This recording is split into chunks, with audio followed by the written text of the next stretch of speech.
You ask Tiger to solve. This deals with linear equations with one unknown. The final result is x equals 51/2. Let's solve it step by step.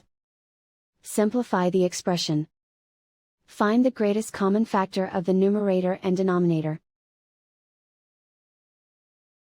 Factor out and cancel the greatest common factor. Swap sides. Isolate the x. Multiply both sides by 30. Group like terms.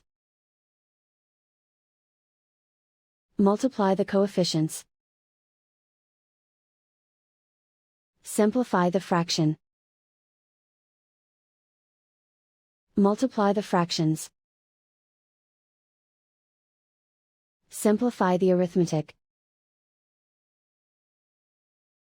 And so the final result is x equals 51/2.